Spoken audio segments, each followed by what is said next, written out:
Hello friends.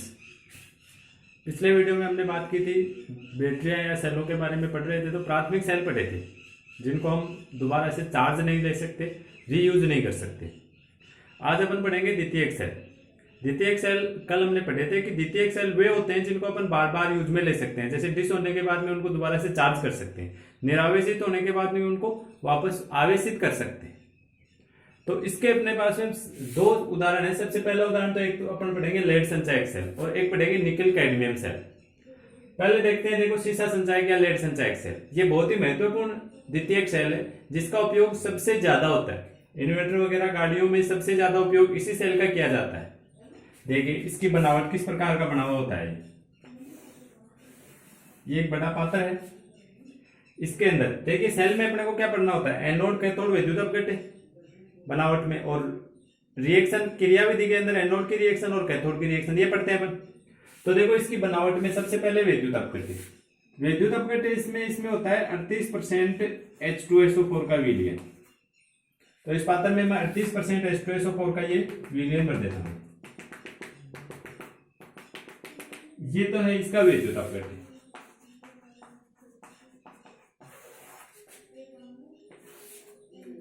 फिर उसके बाद में एक एनोड और कैथोड। एनोड इसमें बना हुआ होता है, ये एनोड की छड़ लगा देता हूं मैं।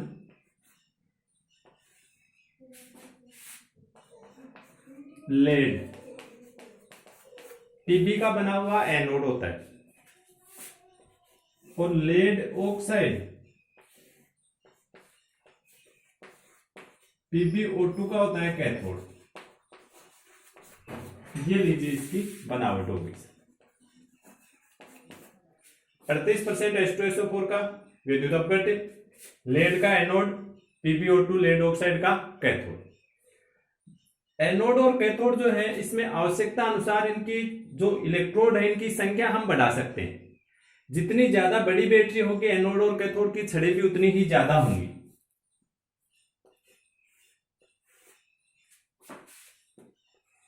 आप एक एनोड और एक कैथोड की छड़ लगा सकते हैं, एनोड की और कैथोड की दो दो छड़ लगा सकते हैं, तीन तीन। जितनी ज्यादा बड़ी बैटरी होगी एनोड को और कैथोड की छड़ें उतनी ज्यादा होंगी, क्योंकि छड़ें ज्यादा इलेक्ट्रोडों की छड़ें अगर ज्यादा होंगी तो रिएक्शन ज्यादा होगी और विद्युत का निर्माण, विद्युत ऊर्जा की उत्पत्ति ज्यादा होगी। अगर अपने को कम वोल्टेज चाहिए तो अपनी छोटी बैटरी होती है, उसमें इलेक्ट्रोड कम होते हैं। जैसे मान लीजिए अपनी इस बैटरी के अंदर दो एनोड और दो कैथोड है, तो देखो किस प्रकार से लगे हुए होंगे। एक एनोड की छड़ लगा दी आपने, एक कैथोड के लगा दी। एनोड की छड़ के बाद में यहां पर एक कैथोड की छड़ और लगाएंगे हम, उसके बाद में फिर से एक एनोड की छड़ लगाएंगे, फिर उसके बाद में कैथोड की। ये मान लीजिए कैथोड है PbO2, ये भी, और ये एनोड एकांतर क्रम में लगी हुई रहती है और उनके बाद में इनको सबको एक जगह जोड़ दिया जाता है। एनोड वाले दोनों छड़ों को मैंने एक जगह जोड़ दिया है, ये बाहर इसका वायर निकाल दिया, तो ये दोनों एक ही छड़ हो गई। रिएक्शन दो जगह होंगे अलग अलग, लेकिन है दोनों एनोड ही। ठीक है, ऐसे कैथोड वाले दोनों छड़ों को जोड़ देंगे अपन।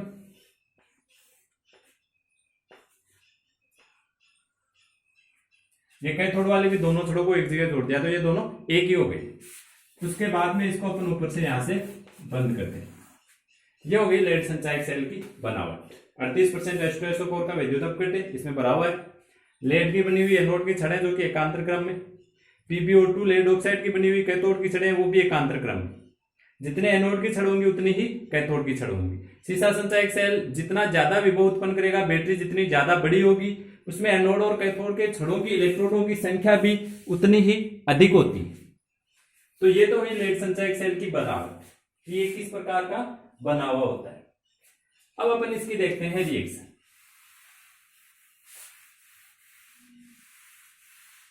जी छोटी बैटरी है, मान लीजिए अपने पास में ये बनी हुई है, ये लीजिए, ये PP का है एनोड और ये है H2SO4। अब देखिए इनमें रिएक्शंस भी दो प्रकार से होते हैं, क्योंकि हमने पढ़ा है कि ये सेल अगर निरावेशित हो जाए तो इसको वापस आवेशित कर सकते हैं। तो यहां पर अपने पास में दो प्रकार की रिएक्शन पड़ती है। नंबर एक तो जब ये निरावेशित होता है, मतलब सेल को जब आप काम में लेते हैं, बैटरी डिस्चार्ज होती है, उस समय कौन सी रिएक्शन होती है, और उसके बाद में जब आप उसको वापस चार्जिंग पे लगा देते हैं जब आवेशित करते हैं तो कौन सी रिएक्शन होती है, यानी दो प्रकार की।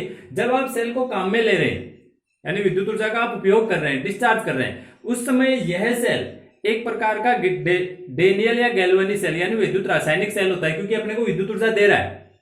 और जब आप इसको चार्जिंग पे रख देंगे तो यह विद्युत ऊर्जा ग्रहण करता है और उसको रासायनिक ऊर्जा में कन्वर्ट करता है, यानी चार्जिंग के समय यही सेल विद्युत अपघटनी सेल हो जाएगा। दोनों सेलों की बातें कार्य करेगा। डिस्चार्जिंग के समय विद्युत रासायनिक सेल और चार्जिंग के समय विद्युत अपघटनी सेल। पहले अपन इसकी देखते हैं डिस्चार्जिंग अभिक्रिया। ये अपन ने सेल बनाया है, इसको डिस्चार्ज करेंगे, निरावेशित।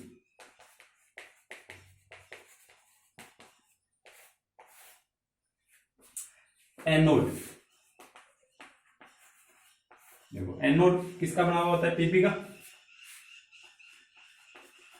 एनोड पर कौन सी रिएक्शन होती है, ऑक्सीकरण। तो एनोड पर अपन कराएंगे ऑक्सीकरण, कैथोड पर अपचयन। एनोड पर सीधा सीधा ऑक्सीकरण होता है, ये दीजिए पीपी है, पीपी +2 में चेंज हो गया, 2 इलेक्ट्रॉन निकल गए। ठीक है, ये वाली जो छड़ है ये पीपी +2 में चेंज हो गई। ये जो विद्युत अपघट्य है ये है देखो H2SO4 का, ये रहा H2। और H2SO4 का आयनन इस प्रकार से होता है, 2H+ और SO4-2, यानी यहाँ पर विलियन में H+ और सल्फेट आयन। तो यहाँ पर जो एनोड और कैथोड की अपन रिएक्शन लिखने वाले हैं, पीछे वाले अब तक जो सेल लिखे हैं उनसे थोड़ी सी अलग दो रिएक्शन लिखेंगे। एनोड की भी दो रिएक्शन, कैथोड की भी दो रिएक्शन। दो में अपने को अलग कुछ नहीं करना है, जैसे ऑक्सीकरण अभिक्रिया कर दी, अब इस आयन को उदासीन करके लिखेंगे अपन। रिएक्शन वैसे एक ही है, इसको दो जगह केवल अपन समझने के लिए लिखेंगे। जैसे पीपी किस में चेंज हो गया, Pb+2, क्या बन गया, धनायन बन गया ना। इस छड़, ये छड़ बनी हुई है पीपी की, और ये किस में चेंज हो गया, Pb+2 धनायन में चेंज हो गया। अब वो जो धनायन है वो ऋणायन के साथ में जुड़ेगा, और विद्युत अपघट्य में ये देखो धनायन है और ये ऋणायन है। विद्युत अपघट्य में H+ धनायन है और सल्फेट ऋणायन है। तो ये जो Pb+2 यहाँ पर बड़ा है, ये यहाँ पर उपस्थित जो सल्फेट आयन है उनके साथ जुड़ जाएगा। ये वाला Pb+2 इन आयनों के साथ जुड़ जाएगा, Pb+2 प्लस SO4-2, क्या बन गया, PbSO4, लेड सल्फेट बन गया। ये हो गई एनोड की कंप्लीट रिएक्शन। अगर आप इसको एक ही साथ लिखना चाहें तो दोनों रिएक्शंस को जोड़ देंगे अपन। तो इन दोनों को मैं जोड़ करके लिख देता हूं, Pb+2 से Pb+2 कट गया, ये बच गया Pb प्लस SO4-2, और दोनों से बन गया PbSO4 प्लस 2 इलेक्ट्रॉन। ये तो हो गई एनोड की रिएक्शन। इस प्रकार से एनोड पर Pb का Pb+2 में ऑक्सीकरण होता है। ये Pb था और ये Pb+2 है, Pb+2 में इसका ऑक्सीकरण हो गया। तो दोनों रिएक्शनों को जोड़ करके मैंने एक ही रिएक्शन लिख दी। ये तो ये एनोड की रिएक्शन। सेम ऐसे कैथोड की रिएक्शन लिखेंगे अपन। ये एनोड की रिएक्शन है कैथोड की। कैथोड देखो किसका बना हुआ होता है, PbO2 का।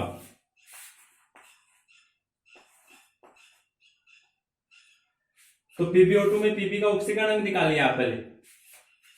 ऑक्सीजन पे -2 होता है, तो दोनों पर -4, तो इस पर कितना आएगा, +4। यहां पर Pb+4 अवस्था में एनोड से कितने इलेक्ट्रॉन निकले, 2 इलेक्ट्रॉन। कैथोड पर ले आइए, दोनों इलेक्ट्रॉन कौन ग्रहण कर लेगा, Pb+4। 2 इलेक्ट्रॉन ग्रहण करते हैं, किसमें चेंज हो जाएगा, Pb+2 में। Pb+4 ने 2 इलेक्ट्रॉन ग्रहण कर लिए, PbO2 में ये Pb+4 है, इसने 2 इलेक्ट्रॉन लिए, Pb+2। बचा कौन, ऑक्सीजन। अगर ये +4 है तो ये -4 है, दोनों पर 2 ऑक्सीजन है, दोनों पर -2 चार्ज है। इस तरह से O-2 O-2 और Pb+4, इस तरह से आयन है। तो जैसे अपन ने ये पहले वाली रिएक्शन देखी थी कि जो धनायन बढ़ता है उसके साथ हम ऋणायन को जोड़ देते हैं। जैसे यहाँ पर Pb का धनायन Pb+2 बना था, तो उसके साथ में हमने ऋणायन जोड़ दिया था। यहां पर भी Pb+2 ही धनायन बना है, तो इसके साथ में भी हम वही ऋणायन जोड़ देंगे। दूसरी रिएक्शन में लिख देंगे चाहे सेम वैसे। Pb+2 के साथ कौन जुड़ जाएगा, SO4-2 इसके साथ। लेकिन इस बार ऋणायन भी बन रहा है O-2, तो इनके साथ हम क्या जोड़ेंगे, धनायन जोड़ेंगे H+। 2 H+ तो इसके साथ जुड़ेंगे, -2 है तो 2 H+ जुड़ेंगे, और 2 H+ यहां जुड़ेंगे। तो इसके साथ में अगर मैं 2 H+ जोड़ दूं तो ये क्या बन जाएगा, H2। और इस पर भी अगर 2 H+ जोड़ दूं तो H2। यानी ये दोनों ऑक्सीजन H प्लस आयन ग्रहण करके किसमें बदल जाएंगे, H2O में। चलो H प्लस आयन जोड़ देते हैं, प्लस 4H प्लस, दोनों दो H प्लस आयन ग्रहण करेंगे, 4H प्लस आयन और जोड़ दिए। अब देखो क्या बना, ये Pb प्लस 4, ये तो किसमें चेंज हो गया, Pb प्लस 2, और ये O माइनस 2, दो O माइनस 2 O माइनस 2 थे, ये H प्लस आयन के साथ में जुड़ करके दो क्या बना लिए, H2।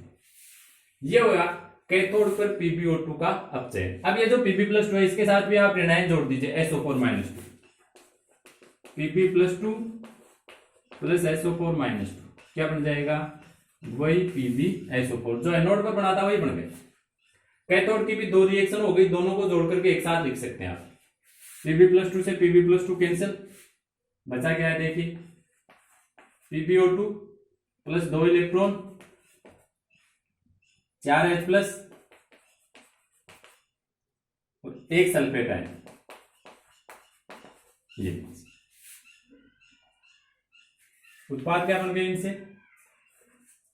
ये तो कट गया PbSO4 और 2H2, तो ये उत्पाद मैं लिख देता हूं यहां पर,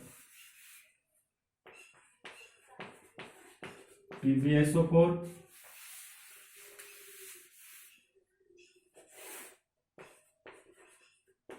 प्लस 2H2। ये लीजिए एनोड और कैथोड दोनों की रिएक्शन, एनोड की ऑक्सीकरण अभिक्रिया, कैथोड की अपचयन अभिक्रिया। एनोड पर Pb का Pb प्लस 2 में ऑक्सीकरण हुआ है, कैथोड पर Pb प्लस 4 का Pb प्लस 2 में अपचयन हुआ है, और दोनों पर ही देखो PbSO4 का निर्माण हुआ है।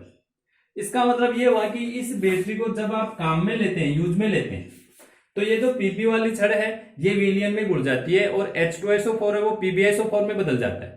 इसमें आपने वैद्युत अपघट्य क्या बन रखा है, H2SO4, ये धीरे धीरे किसमें चेंज हो जाएगा, PbSO, सल्फ्यूरिक अम्ल है वो लेड सल्फेट में, और कैथोड का जो PbO2 है वो भी धीरे धीरे इसमें घुल करके और किसमें चेंज हो जाता है, PbSO4 में। यानी ये दोनों छड़ इसमें घुल जाएंगे H2SO4 में, और दोनों का दोनों H2SO4 है वो किसमें चेंज हो जाएगा, PbSO4। धीरे धीरे जब H2SO4 की मात्रा बहुत कम हो जाएगी और PbSO4 की मात्रा ज्यादा हो जाएगी तो इसमें विद्युत ऊर्जा का निर्माण बंद हो जाएगा। तब अपन कहते हैं कि जो बैटरी या सेल है वो डिस्चार्ज हो गया। डिस्चार्ज होने का मतलब ये होता है कि सल्फ्यूरिक अम्ल की सांद्रता कम हो गई और लेड सल्फेट की सांद्रता है वो बढ़ गई। तो ये देखिए एनोड और कैथोड दोनों पर लेड सल्फेट ही बना है, एनोड और कैथोड दोनों की रिएक्शन को जोड़ देंगे तो ये कंप्लीट सेल की, टोटल सेल की डिस्चार्जिंग निरावेशित अभिक्रिया हो जाएगी। ध्यान रखिए डिस्चार्जिंग रिएक्शन पढ़ रहे हैं अपन, डिस्चार्जिंग एनोड की, डिस्चार्जिंग कैथोड की, और अब टोटल सेल की डिस्चार्जिंग। तो देखिए मैं दोनों को जोड़ देता हूं, Pb प्लस SO4 देखो 2 है तो पहले मैं PbO2 लिख देता हूं, इलेक्ट्रॉन कट जाएंगे, 2SO4 4H plus, 4H plus और 2SO4 माइनस 2। इन दोनों को अगर आप लिखना चाहें तो जोड़ करके 2H2SO4 बनेगा। ये 2H प्लस और एक सल्फेट से एक H2SO4 बनता है, तो 4H प्लस और 2 सल्फेट्स की जगह आप अगर लिखना चाहें तो 2H2SO4 लिख सकते हैं यहां, ठीक है। इन दोनों से, इनसे देखिए उत्पाद क्या बनता है, PbSO4 PbSO4, दो क्या बन गए PbSO4 प्लस 2 ही H2। ये लीजिए एनोड, कैथोड और विद्युत अपघट्य H2SO4, ये सभी आपस में रिएक्शन करके दोनों इलेक्ट्रोड है वो H2SO4 में घुल गए और क्या बना दिया है, H2O यानी जल और लेड सल्फेट बना दिया। तो ये हो गई है इसकी सीसा संचयक सेल की डिस्चार्जिंग यानी निरावेशित अभिक्रिया। अब जब हम इसको चार्जिंग करेंगे वापस तो क्या होगा, चार्जिंग के समय ये जो रिएक्शन हमने पढ़ी है ये बिल्कुल से रिवर्स हो जाएंगी, उत्क्रमणीय विक्रियाएं होती हैं सारी। तो जैसे आप बैटरी को वापस चार्जिंग पे रखते हैं तो ये सभी विक्रियाएं वापस रिवर्स हो जाएंगी, और जो PbSO4 बना है ये PbSO4 वापस Pb में, PbO2 में और H2SO4 में कन्वर्ट हो जाएगा। तो आपको केवल चार्जिंग डिस्चार्जिंग की रिएक्शन याद रखनी है। अगर चार्जिंग की रिएक्शन पूछे तो इन्हीं रिएक्शन को अपन अपोजिट करके लिख देंगे, उल्टा करके लिख देंगे। जैसे एनोड की रिएक्शन पूछे तो इनको अपन देखिए उल्टा करेंगे इस तरह से। आगे लिख देता हूं मैं इनको, देखो कि PbSO4 और 2 इलेक्ट्रॉन से ये बन रहा है Pb और SO4 माइनस, ये भी ठीक है, इसको भी आगे की तरफ लिख देते हैं। PbO2 2 इलेक्ट्रॉन 4H+ और SO4-। एनोड वाले को उल्टा कर दिया, कैथोड वाले को, दोनों रिएक्शंस को हमने रिवर्स कर दिया। रिवर्स करने के बाद में देखिए ये वाली जो रिएक्शन है जो एनोड की थी पहले ऑक्सीकरण हो रहे थे ना, वो अब उल्टा करेंगे, ऑक्सीकरण का अपोजिट कर दिया तो वो रिडक्शन यानी अपचयन हो गया। ये अपचयन अभिक्रिया हो गई। अब Pb+2 इलेक्ट्रॉन ग्रहण करके Pb में चेंज हो रहा है, अपचयन हो गया ना। तो ये अब आप एनोड की न लिख करके किसकी रिएक्शन लिखोगे, कैथोड की। यानी एनोड वाली रिएक्शन को रिवर्स करके कैथोड पर लिखना है और कैथोड वाली रिएक्शन को रिवर्स करके एनोड पर। ये कैथोड की रिएक्शन थी। अब ये ऑक्सीकरण अभिक्रिया का उदाहरण हो चुका है। देखो ये Pb+2 Pp+4 में चेंज हो गया, इलेक्ट्रॉनों का त्याग कर रहा है, ऑक्सीकरण हो गया। तो इसको अपन ने अपोजिट किया तो ये कैथोड की बजाय अब एनोड की रिएक्शन हो गई। बस ये आपको ध्यान में रखना, एनोड वाले को रिएक्शन रिवर्स करके कैथोड पर, कैथोड वाले को रिवर्स करके एनोड पर। और जो कंप्लीट रिएक्शन है ये भी रिवर्स हो जाएगी, उल्टी हो जाएगी। चाहे तो आप इन दोनों को जोड़ लीजिए, चाहे इसको रिवर्स करके लिख दीजिए। इनसे ये बन रहा था, अब इन अभिकारकों से ये उत्पाद बनेगा, अपोजिट हो जाएगा। PbO2 + 2H2SO2, ये रिएक्शन हो जाएगी इसकी।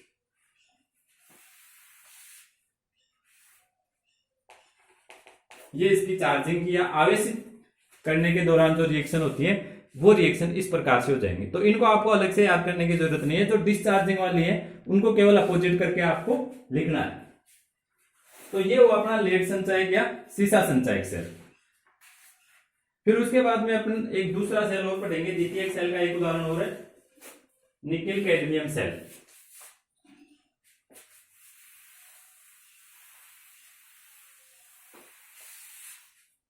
देखिए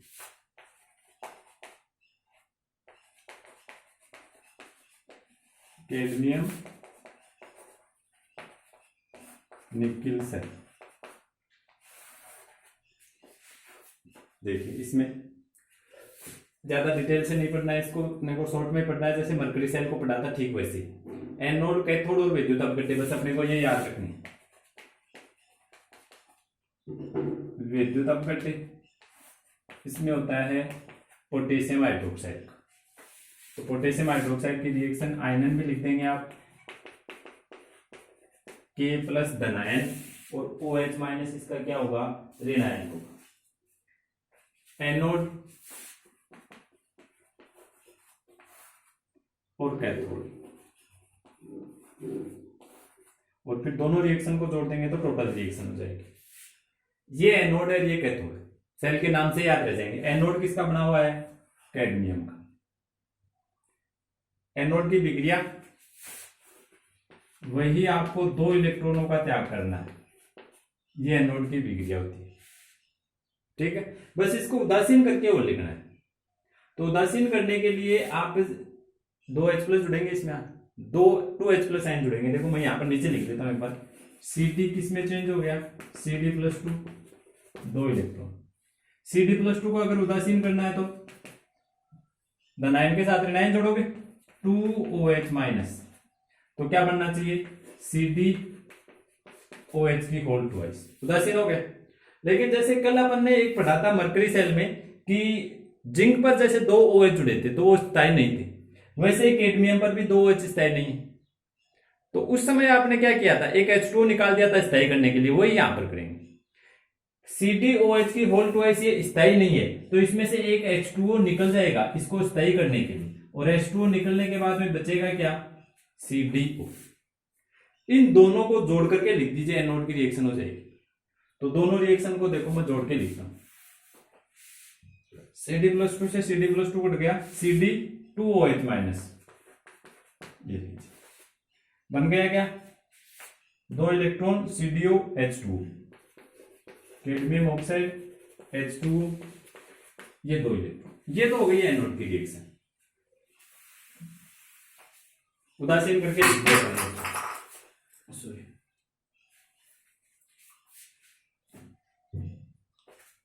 अब आप देखेंगे कैथोड की रिएक्शन। कैथोड इसमें देखो किसका बना हुआ होता है, निकिल, निकिल के हाइड्रोक्साइड का बना हुआ होता है, NiOH की होल थ्राइस। ठीक है, इसमें जो निकिल है वो +3 अवस्था में, 3 OH माइनस जुड़े हुए हैं तो निकिल पर +3 चार्ज होगा, लेकिन वहां पर जो इलेक्ट्रॉन निकले कितने, 2 निकले, उनमें से ये एक इलेक्ट्रॉन ग्रहण करेगा, क्योंकि निकिल +3, उसके बाद में निकिल +2 ये स्थायी होता है, तो ये निकिल +3 से किस में चेंज होगा, +2 में चेंज होगा, यानी एक इलेक्ट्रॉन ग्रहण करेगा ये। तो एक इलेक्ट्रॉन इसको दे देते हैं, एक इलेक्ट्रॉन ग्रहण करके ये +3 से किस में चेंज हो जाएगा, +2 में। एक इलेक्ट्रॉन ग्रहण करने का मतलब यहां से एक OH माइनस निकल जाएगा, यह +2 अवस्था में आ गया। इसकी ऑक्सीजन संख्या निकिल की +3 है और उसकी कितनी आ गई, +2, एक OH माइनस कम हो जाएगा, ये एक OH माइनस बाहर निकल गया। अगर आप संतुलित करके लिखना चाहें दोनों इलेक्ट्रॉनों को, जैसे यहां पर 2 इलेक्ट्रॉन निकले तो आप यहां पर दोनों का यूज लेना चाहें तो पूरी विक्रिया को 2 से मल्टीपल कर दीजिए, ये दोनों रिएक्शंस को जोड़ देंगे तो निकिल कैडमियम सेल की कंप्लीट रिएक्शन हो जाएगी। देखो दोनों को जोड़ के लिख देता हूं यहां पर, टोटल रिएक्शन 2 OH माइनस उत्पादों में भी है, अभिकारकों में भी, 2 इलेक्ट्रॉन अभिकारकों में, उत्पादों में, बाकी का जो बच गया देखो CD प्लस 2 NiOH की होल थ्राइस, क्या बनेगा, CDO plus H2O plus 2 NiOH की होल ट्वाइस। ये हो गई निकिल कैडमियम सेल की कंप्लीट यानी टोटल रिएक्शन, इस प्रकार से लिख सकते हैं आप। तो इसी के साथ में अपना जो द्वितीयक सेल का दूसरा उदाहरण था ये भी कंप्लीट हो गया, निकिल कैडमियम सेल। ये ज्यादा दक्षता वाले सेल होते हैं, इनसे ज्यादा विद्युत ऊर्जा, ज्यादा वोल्टता प्राप्त होती है, लेकिन इनकी लागत भी ज्यादा होती है, इसलिए इनका यूज कम किया जाता है। सबसे ज्यादा यूज किया जाता है सीसा संचायक सेल का, क्योंकि उनकी लागत कम होती है और उनसे भी अपने को अच्छी वोल्टता मिलती है, इसलिए उनका यूज सबसे ज्यादा किया जाता है। तो इसी के साथ में जो अपने बैटरियां पढ़ रहे थे, कल हमने पढ़ी थी प्राथमिक सेल और आज हमने पढ़ी है द्वितीयक सेल। तो अपने जो सेल थे वो सारे कंप्लीट हो गए। इसके बाद में इस चैप्टर इलेक्ट्रोकेमिस्ट्री में अपना थोड़ा सा टॉपिक और बचा है, एक इंधन सेल और एक बचा है संक्षारण, केवल 2 चीजें और बची है, वो सारी चीजें अपन देखेंगे नेक्स्ट वीडियो में। आज के लिए बस इतना ही, धन्यवाद।